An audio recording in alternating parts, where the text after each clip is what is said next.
थांनाय राज्य सभानि इलेक्शनाव रोंगोराखौ देरहाहोनायाव जोंहा अबदान दं। जोंनि साथाम एमएलए बे साथाम एमएलएआ रोंगोराखौ देरहाहोनायाव जों डाइरेक्ट इनडाइरेक्ट समर्थन होदों। बेबायदि थैगोन ना थांगोन रावबो बुंस'नो हाया। माब्ला दिहुनजागोन माला गबोगोन बेनिबो रावबो बुंस'नो हाया। बेबायदि बेसेबांबा गिथाव बाथाव दन्दर सिङाव जायफ्रा दिनै थानो गोनां जादोंमोन। थैनायजों जुजिनानै दंमोन बुंनो थाङोबा बे समावहाय। बेबायदि अबस्थायाव गावनि बिफाया दंमोनखौ मिथिनानैबो बे गथ'आ जे गावनि गोसोखौ हमथानानै बिराद धैर्य सहकारे लेखा फरायनायाव जे खुनु गाफिलथि खालामाखै। बिफाखौ थैनाय थांनायनि गासै बाथ्राखौ इसोरनियाव हगारनानै दोनदों। ओमफ्राय आं सासे फरायसा हिसाबै आंहा फरायनांगौआसो आंनि दायित्व। बेखौ साननानै जेरैबायदि गोसो होनानै फरायदों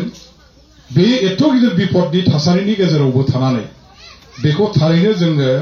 बाख्नायनांगोन। बे गथ' फिसाया जे एसेबां गोरा गोसोनि सासे फरायसा, बे गथ' फिसाया जे एसेबां गोख्रों मेलेमनि, एसेबां गोख्रों थांखिनि, एसेबां जे साहसि, बेखौ थारैनो जोङो बाख्नायनांगोन। आरो उननि बेलायाव बेनिख्रुइ साबसिन जाहाथे मार्क्स लानानै गावनि फरायनाय जिउआव जेखौ गोसो जानानै फरायदों बेखौ जाहाथे मोनफुंहैनो हायो, जाफुंसार जानो हायो। बेनि थाखाय जों बयनिबो आशीर्बादा बे गथ' फिसानि फारसे थागोन। आरो बिनि न'खर बिमा बिफाया जेब्लाबो जाहाथे इसोरनि आशीर्बाद, रायजोनि आशीर्बादजों आलो गोजोनै रायजो जानो हाथों, बेखौ आङो दिनै आरोबाव इसोरनि खाथियाव आरज गाबबावबाय। दा दहायथ' बुंदों जोंहा बे सानै दन्दराव थानाय समावहाय रावबो जोंनि दैदेनगिरिफ्रा खबर लायाखैमोन, प्रसासना खबर लायाखै, डिसि एसपि खबर लायाखै। बिसोर जुदि असमिया मानसि जायोमोनथाय, हारसा मानसि जायोमोनथाय बेसेबां हुलस्थुल खालामगौमोन आसामनि प्रेस मिडिया, आसामनि अफिसार, मन्त्रि, मल्ला, सरकारि बिखयाफोर बेसेबां जे हाय हल्ला खालामगौमोन। खिन्थु बे बर' फिसा जाबाय नालाय मा थेका गोलैदों आसाम गभर्नमेन्टआ बेखौ? मा थेका गोलैदों आसामनि अफिसारफ्रा बेखौ? रावबो खबर लायाखै। सानै मानसि दिनै माने दन्दराव हाबनानै दं। फैगोन थांगोननि अनेक खोथा दं, न'खर संसार दं, बेखौ खबर लायाखै। इभेन बिटिसि गभर्नमेन्टआ खबर लायाखै। बेवहाय जोंहा जोंनि गभर्नमेन्ट दं, रायजो राजाफोरखौ खांनो बानो नायनो दिथा होनो होननानै दिनै गभर्नमेन्ट सालायनानै दं। क्षमता दं, थाखा दं, फैसा दं, गासैबो मेसिनारि दं। बेबायदि थासेयावबो दिनै बेबायदि बिपदाव गोग्लैनाय मानसिफोरखौ बासायनो थाखाय बिसोर सिगांबोआखै। जे दिनाव आं फैनानै गासैबो जिनिसखौ आवलायजोब्बाय, दिसपुर चिफ सेक्रेटारिजों रायलायहरबाय, चिफ सेक्रेटारिखौ दाब्रायबाय, चिफ सेक्रेटारि लोगो लोगो डिसि एसपि खौ दाब्रायहरबाय। अखानायनिफ्राय जे हुलस्थुल जाबाय, उत्तराखन्ड गभर्नमेन्टजों आसाम गभर्नमेन्टआ रायलायहरनो गोनां जाबाय। आंनि रायजोनिफ्राय सानै जोंनि रामफलमिल गामिनि सेरफांगुरि थानानि सिङाव थानाय क'क्राझार जिल्लानि बे सानै सन्जय बसुमतारी आरो रामप्रसाद नार्जारी, बिसोर बै सुरंगयाव जेसेबां मानसि दं बेनि गेजेराव दंफायो, बिसोरखौ बासायनांगौ होननानै आसाम गभर्नमेन्टआ होनबासो थारखानांबाय बुंहरनो। बिदिजोंसो जिनिसा दिनै फैदों। बे जोंनि थाखाय थारैनो मोनसे दुखुनांथाव बाथ्रा। आरो बे समावहाय आसाम गभर्नमेन्टखौ आं खावलायदोंमोन जे बिथांमोनहा जिहेतु लेबार हाजिरा मुजिरा मावनानै जानाय मानसि, न'खर अबस्थाया मोजां नङा। दा बे न'खरनो बेखायनो रांखान्थियारि अनसुंथाइ होनांगौ होननानैबो दाबि खालामनाय जादोंमोन। दा न'खरनि मानसिफ्रा दिनैहाय मोनखोना मोनदिया आं अबयसे मिथिफिननाय जायाखिसै। आसाम गभर्नमेन्टआबो फोसावदोंमोन रांखान्थि अनसुंथाइ होनो होननानै। न'खरनियावबो न'खरफ्रानो बेसेबां 1 लाख ना 1.5 लाख होननाय खोथामोन। होखोना होदिया आं बेखौ माने मिथिजोबाखिसै। जायखिया आसाम गभर्नमेन्टआ बेखौ फोसावदोंमोन। दा बेखौ आं उनाव खबर लासिगोन। जुदि फोसावनानै खामानि मावाखैबा, होनायनि बेबस्था दिनैसिमबो जायाखैबा, बेखौ मोनहोनायनि राहा लामाखौ आङो खबर खालामनानै जिनिसखौ नायनि मोनहोनायनि राहा लामाया मा दं। जिहेतु आसाम गभर्नमेन्टआ बेखौ फोसावखादों आरो फोसावखादोंबा बेखौ मावनांगौआ दायित्व। खिन्थु दिनै बिटिसि गभर्नमेन्टआबो दायित्व दंमोन, बिटिसि गभर्नमेन्टआबो दायित्व दंमोन। मानो होआखै बिटिसि गभर्नमेन्टआलाय? आसाम गभर्नमेन्टनि खाथियाव नेनानै थानांगौनि दरखार। आसाम गभर्नमेन्टआबोथ' माने होयो होआ बिसिनि खोथा दिनै बिटिसि गभर्नमेन्टआबोथ' घोषणा होनो हायोमोन न'खरसेयाव 2 लाख न'खरसेयाव माने 3 लाख होयो ना बेसेबां होयो ना 2 लाख होयो माबा मोनसेथ' घोषणाथ' होनांगौमोन बिटिसि गभर्नमेन्टआ बेखौ माने होनो हायाखै गावनि आंगो बिदा फंबाय बर' फिसाया दिनैहाय गावनि सरकार थासेयाव बे सरकारनिफ्राय फेरलेबसे सहाय सुबिदा मोनाबा माबायदि सरकार बिलाय सोरनि सरकार बिलाय मानि सरकार बिलाय मानो नांगौ जोंनो बेबायदि सरकारखौलाय मा जागोन जोंहा बेबायदि सरकारजोंलाय सरकार थानानैथ' जोङो गोरायै थांनानै थानाय जों बिराद गोरा होननानै साननानै लाया होमबा खिन्थु सरकार जानानै जुदि बेफोरखौ मावनो रोङाबा बे बर'नि गभर्नमेन्टजों जोंनि जाथिया मा जागोन नामल' लानानैथ' जानाय नङाना बे मोनसे दुखुनांथाव बाथ्रा जाय हक दिनै आङो मोखाङाव बे भिक्टिमाइज फेमिलिखौ मोननायखाय बेफोर खोथाफ्रा गोसोआव फैनायखाय आं बुंनाय जाबाय दानिया गुबै बाथ्रायाव फैदो आरो गामियाव एसे एनै लेथेर फेथेर दङबा लासैनो बिथांमोनखौबो जों जयै बुजायनानै लाबोनो नाजानांगोन रावखौबो नासयनायनि बाथ्रा गैया रावखौबो बिसा ओरैसो जोंजों गैया बिबारसो नांबा ट्रेक्टरसो बिदि होननानै नायख्लेंनायनि बाथ्रा गैया साबसिन रोंनाय रानाय मानसि गुन गियान थानाय मानसि आरो बेबायदि मानसिखौ जों देरहाहोनायावसो जोंहा जाथिया लाब दं भोट होनायनि नामाव ओरैनो हानजानि बाथ्राखौ साननानैल' हानजाया जाहा केन्डिडेट दं खानाबाबो खुजाबाबो रोंबाबो रोङाबाबो लेंग्रा बेंग्रा जेखि जाया जों हानजाखौसो नायगोन होननानै बेवहाय भट होलानायानो जोंनि दिनैनि दिननि राजनितिनि मोनसे धोरोम नङा हारिया बिराद गिदिर अलखदाव दं मालायजों सेजानाय अबस्थायाव फैबाय जोंनि मोनखानाय गाद्दिया मोनखानाय सासना मोनखानाय रायजोआ दिनै गुबुनजों गुबुननि पार्टिजों गुबुन जायगायाव सासन खालामनानै जोंखौ गादबबोग्रा नासयबोग्रा सोबख'बोग्रा मानसिफोरनि आखायाव थांफिननो नागिरगासिनो दं दा आरो बेनिफ्राय बासायनांगौआ दा साफ्रोम बर' फिसाफोरनि दल संगठननि खामानि बड'फा उपेन्द्रनाथ ब्रह्मआ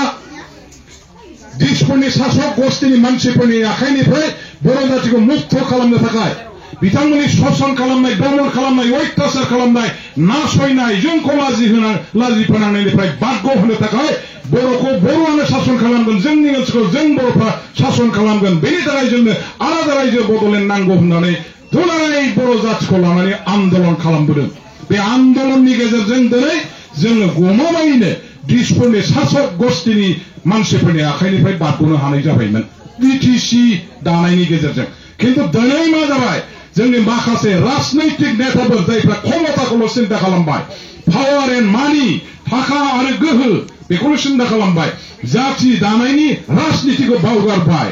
गावनि गाद्दिनि राजनितिखौल' सानबाय बेबायदि मानसिफ्रा दिनै बेसेबांबा गोहो नेशनेल पार्टिफोरजों आखाइ हमलायनानै फिसा मोनब्रैल' जिल्लाखौ दिनैहाय बे बिटिसिखौ शासन खालामनो थाखाय जोंहा राजनिति सुरु खालामबाय बेनि गेजेरजोंनो दिनै दिसपुरखौ सालायग्रा दिल्लीखौ सालायग्रा बेफोरबायदि गोरा नेशनेल पार्टिफ्रा जोंनि जायगायाव हाबबोनानै बेवहाय रोदा सुनानै नोंनि बर' फिसाफोरनि गोरबोजों थैजों जोनोम मोननाय पार्टिफोरखौ मन'ग्लाबजोबनानै दिनैहाय फोजोबस्रांनायनि मोनसे राजनितिया सुरु जाबाय आरो बे राजनितिया दिनै एकमात्र इउपिपिएलनि थाखाय जादों जायजों आखाइ हमनाङा जायखौ लानानै बिटिसि सालायनाङा बिसोरजों आखाइ हमनानै बिटिसि सालायनायनि थाखाय दिनै बे बिपदआ फैबाय खालमासिनि जानो गोनां बिटिसि इलेक्सनाव जोंनि बर'फ्रा बिटिसिखौ आखाइयाव हमथानो हागोन ना हाला बे मोनसे गिदिर सोंलु नेशनेल पार्टिफ्रा दिनैहाय गावसोरनो सिद्दायै फैनानै नैबे बिटिसिखौ सालायनायनि थाखायसो जोंनि जायगानि आइ आफा रायजो राजाफोरजों जोनोम होजानाय जोंनिनो बर' फिसाफोरनि पार्टिखौ जोगारहरनानै मोननैबो हान्जाखौ जोथ्रेदनानै गावसोर गोजाल' सालायनानै नेशनेल पार्टिया बिटिसिखौ गावसोरनि लुटपाट खालामनायनि बेनि शासननि क्षमताफोरखौ फोजोबस्रांनायनि मोनसे नीतिखौ लानानै बिटिसिखौ खुंनो थाखाय आवगायबोगासिनो दं आरो बेनिफ्राय होबथानांगौबा दिनैनि एमपि इलेक्सनाव बेखायनो जों हारिया खौसे जानांगोन जों साननो हानांगोन जों साननानै लानांगोन जों बेखौ थिरांथा खालामनांगोन हारिया देरसिन ना पार्टिया देरसिन ना हारिया देरसिन दिनैनि दिनाव जोङो बेखौ थिग खालामनांगोन आंनि खावलायनाया बे हारिया थांनानै थायोबा पार्टिखौ लानानै सिन्था खालामनांगौ गैया पार्टिनिख्रुइ हारिया देरसिन हारिनिख्रुइ पार्टिया देरसिन जानो हाया बेखायनो दिनैनि दिनाव जोंनि बर' फिसाफ्रा खावनै खावथामाव जोङो गावस्रानानै राजनितिखौ खालामालासे भटखौ बेबायदि आलादा आलादायै होआलासे जों मोनसे जायगायावनो भटखौ होनानै जोंखौ गेजेराव बुखावनानै गेजेर गेजेर जाय देरहालांनानै 10 बोसोर दा माबायाव एमपि गार्डीखौ दखल खालामनानै शासन खालामबोबाय बिथांमोनखौ होबथानांगौनि खाथिराव नेशनेल पार्टीनि बिटिसिखौ मनग्लाबनो थाखाय राजनीति खैसार सानायखौ फेलें खालामनांगौब्ला दा दिनैनि दिनाव नांगाल आरो ट्रेक्टर मोननैबो हानजानि बाथ्राखौ सिन्था खालामालासे जाथि बासायनाय बिटिसि बासायनायनि बाथ्राखौ सिन्था खालामनानैसो आंनि मते दिनैनि दिनाव खाम्फा बरगयारिनो भटखौ होनांगौ इउपिपिएल खालामग्रा बिथांमोनाबो दा इउपिपिएलनि जाय केन्डिडेट बिथां जयन्त बसुमतारी आंनि आगोलनि एबसुनि मावथि लोगोमोन दिनै बिथाङा एमएलए जानानै दं आंजों लोगोसेनो बोसोरनै दंबावो बिथांनि एमएलएनि टार्मा आंनाबो बोसोरनै दंबावो बिथाङा एमपि गेलेदोंब्लाबो एमएलएखौ रिजार्भेसन होनानै गेलेनाङाखै एमएलएआबो दंबाय थायो दाबो देरहाखांनायनि उनावसो एमपि जाहैनोसोबा एमएलएखौ रिजार्भेसन होनांगौ आरो जेनोबा रिजार्भेसन होनांगौ गैया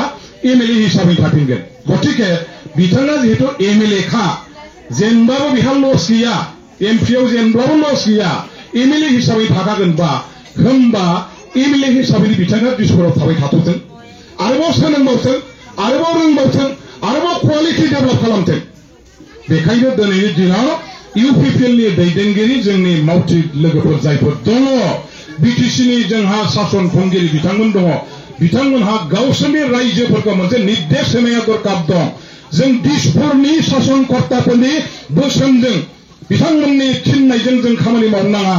जों बिथांमोननो फुथुला बायदि बाहायजानो नाङा बिथांमोनाथ' ओरैनिखौबो मोजां बुंनानै थुखोगासिनो दं हरैनिखौबो मोजां बुंनानै थुखोगासिनो दं खिन्थु गेजेराव बिथांमोनहा डाबल क्रस खालामनानै दिनैहाय बर' जातिखौ डिभाइड एन्ड रुल खालामनानै जोंखौ बोरै फोजोबनो हायो बिटिसिखौ गावसोर गेजेराव थानानै बोरै दखल खालामनो हायो बेखौ जेराव नोंथांमोनहाबो बिथांमोनहाबो रग' हमदांनो हाथारबाय मोनदांथारबाय बेखौ मोनदांबायब्ला ओंखायनो दिनैनि दिनाव जयन्त बसुमतारीनो भटखौ दाहोसै खाम्फा बरगयारी बिथांनोनो भटखौ होदो होननानै जाहाथे बिथांमोनहाबो थांखि लायो आं बेनिफ्राय खावलायबाय थांनाय रायजो सभानि इलेक्सनाव रोंगोराखौ देरहाहोनायाव जोंहा अबदान दं जोंनि साथाम एमएलए बे साथाम एमएलएआ रोंगोराखौ देरहाहोनायाव जों डाइरेक्ट इनडाइरेक्ट समर्थन होदों बिपिएफनि एमएलएफ्रा सोरबा इउपिपिएलनि बिजाथिखौ देरहाहोनायाव डाइरेक्ट इनडाइरेक्ट समर्थन होनायनि बाथ्रा थानो नाङामोन नीतिगत भाबै दलखौ जुदि देरसिन सानोबा हारिनि बाथ्राखौ देरसिन साननानै दिल्लीयाव जोंहा एमपि थाथारनांगौ नैबे बाथ्राखौ जों बांसिन गुरुत्व होनानै हानजानि बाथ्रा नीति आदर्श बेखौ दसे सम दोनथ'नानै बिटिसि बासाव जाति बासावनि मोनसे नीतिजों जों रोंगोरा नार्जारी फंबायखौ रायजो सभानि एमपिआव देरहाहोनायाव जोङो डाइरेक्ट इनडाइरेक्ट मदद खालामदों दिनैनि बेलायावबो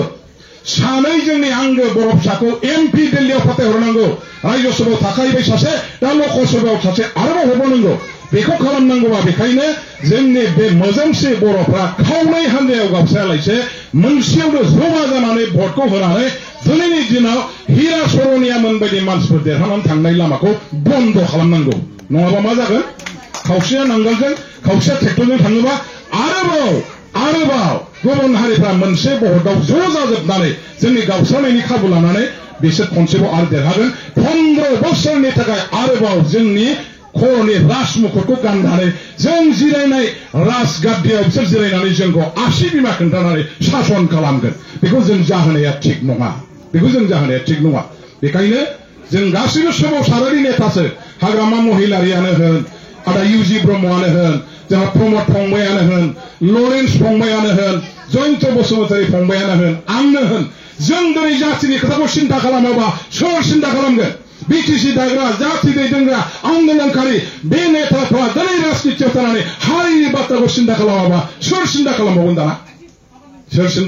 दाना जोंनि मेगनाव बिटिसि दाग्रा नैबे रायजो राजा बे आइ आफाफोरनि मेगनाव जों दा थांनानै दङ जोंनि मेगनावनो जुदि नायगार बिटिसिया थैलांनांगौ जोबलांनांगौ हारिया आरोबाव खनसेबाव गुबुननि आथिं सिङाव सासन खालामजानाय गादबजानाय जानो गोनां जायोबा बेनिख्रुइ देरसिन दुखुनांथावसिन लासिंसिं बाथ्राया मा जानो हागौ बेखायनो दिनै जोंनि गासिबो जों राजनिति जीबनाव फैमालाय मा जानो जोंहा जातीय दायबद्धता दाबो दं हारिनि पके जोंहा दाबो दायबद्धता दं आरो थैजासे थाबाय थागोन जोंनि राजनितिया हारिखौ नायनानैसो जानांगोन क्षमताखौ नायनानै नङा बेखायनो दा